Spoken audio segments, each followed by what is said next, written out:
वीरेंद्र और परवीन खटाना से। तो मैंने पैसे दिए जगह में अपने प्लॉटिंग शुरू कर दी। कुछ टाइम बाद उन्होंने मुझे वहाँ से ना तो मेरी रजिस्ट्रियाँ करी और ना पैसे वापसी कर रहे हैं और मना ही कर दिया साहब, और अपने आप वो दुकान आगे गई। हम ये चाहते हैं कि हमारा अमाउंट वापस कर दें, बस जो कि इनके पास है। हम इनके घर भी गए, इसीलिए इनके घर वालों से भी बात की। जिस तरह मेरा टाइम बार्ड हुआ वो भी लिखा हुआ है, उसके बाद फिर टाइम मिला वो भी लिखा हुआ है, लेकिन उसके बाद उन्होंने बिल्कुल मना कर दिया। बल्कि उसे एक लड़के को घर पे भी बुला के कहा, मैंने कहा भाई आपस में ऐसा नहीं किया करते। तो कह रहे ना जी ये कुछ नहीं होता, या तो पूरे पैसे देकर अभी वो करा लो रजिस्ट्री। मैंने कहा भाई एकदम से तो नहीं होने के, जितना जिस तरह तुम टाइम वो कर रहे हैं। तो सहारनपुर में प्रॉपर्टी की धोखाधड़ी को लेकर लगातार आए दिन मामले आते रहते हैं। ऐसा एक मामला जनपद सहारनपुर के सर थाना क्षेत्र के अंतर्गत ओमवीर जी के साथ में हुआ है। जानना चाहेंगे इनके साथ में क्या पूरा वाकया हुआ, क्या पूरा घटना हुई। जी ओमवीर जी, एक शिकायत आई थी आपकी हमारे चैनल पर कि आपके साथ में कुछ प्रॉपर्टी को लेकर विवाद हो रहा है, क्या पूरा मामला है, दर्शक जानना चाहते हैं। मामला यह है कि इधर मिनी बाईपास है जंदेड़ी गांव के पास, तो मैंने वहाँ पे एक जगह ली 722 गज जगह वीरेंद्र और परवीन खटाना से। तो मैंने पैसे दिए जगह में अपने प्लॉटिंग शुरू कर दी। कुछ टाइम बाद उन्होंने मुझे वहाँ से ना तो मेरी रजिस्ट्रियाँ करी और ना पैसे वापसी कर रहे हैं और मना ही कर दिया साफ, और अपने आप वो दुकानें आगे बेच दी। लगभग कितने समय से ये आपका विवाद चल रहा है, कितना अमाउंट रहा होगा? ये अमाउंट 22 लाख शुरू में दिए गए थे उन्हें एडवांस बतौर बयाना, और उसके बाद उसमें मैंने 16 एक दिए और 8 एक, तो टोटल 46 लाख रुपए हुए। उसके बाद उन्होंने उसमें मेरे को कोई भी बैनामा करने को मना कर दिया, और पैसे वापसी में भी आनाकानी। मैंने रिश्तेदार बिठाए, यार दोस्त बिठाए, लेकिन उन्होंने कोई रेस्पॉन्स नहीं दिया। पार्टी में उनसे कहा, वो उन्होंने काफ़ी बार कहा, मैंने बल्कि उसे एक लड़के को घर पे भी बुला के कहा, मैंने कहा भाई आपस में ऐसा नहीं किया करते। तो कह रहे ना जी ये कुछ नहीं होता, या तो पूरे पैसे देकर अभी वो करा लो रजिस्ट्री। मैंने कहा भाई एकदम से तो नहीं होने के, जितना जिस तरह तुम टाइम वो कर रहे हैं। तो फिर कह रहे कि नहीं आप देख लो, हम करके कर देंगे आपका। फिर कुछ नहीं, फिर धीरे धीरे वो पता चला हमें कि वो तो उन्होंने सब अपने नाम भी करा लिया।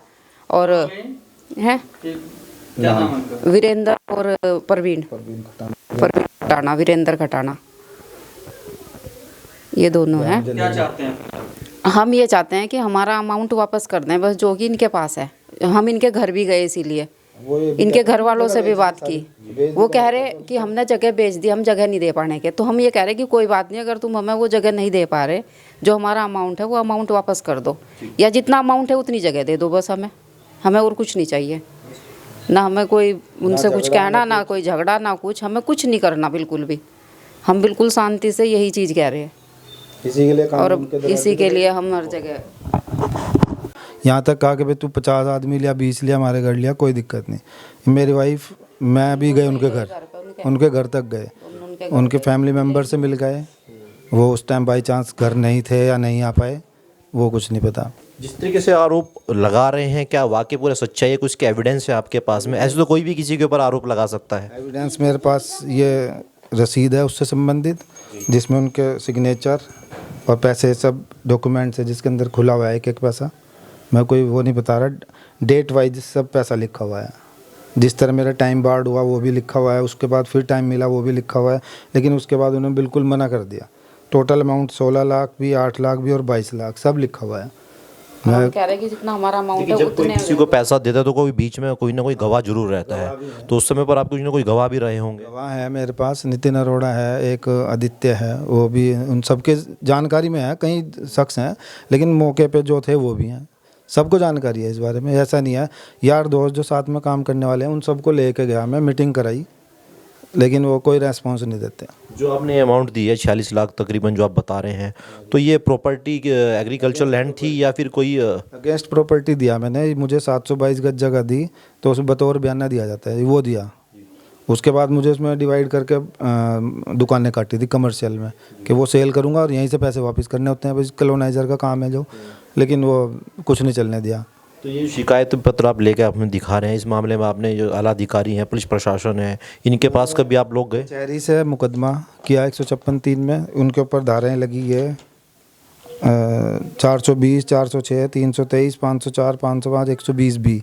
इन धाराओं के अंतर्गत मुकदमा सदर थाने में जानकारी में है जी, और हमारे एसआई साहब हैं वो उसकी जानकारी ले रहे हैं, लेकिन इसमें कोई कार्रवाई आगे नहीं बढ़ पा रही। और अब भी ये यूँ कह रहे थे से जो कर ले, थाना कर ले, कचहरी कर ले, हम देते नहीं, मतलब हर बार मना ही है। देखिए आज आपको ओमवीर जी मीडिया का सहारा लेना पड़ा, तो क्या मानते हैं कि आगे कहाँ तक आपकी कार्रवाई होगी, आगे क्या रणनीति आपकी रहेगी? मेरी रणनीति यही है कि मेरा जो अमाउंट है मुझे वो दे दिया जाए।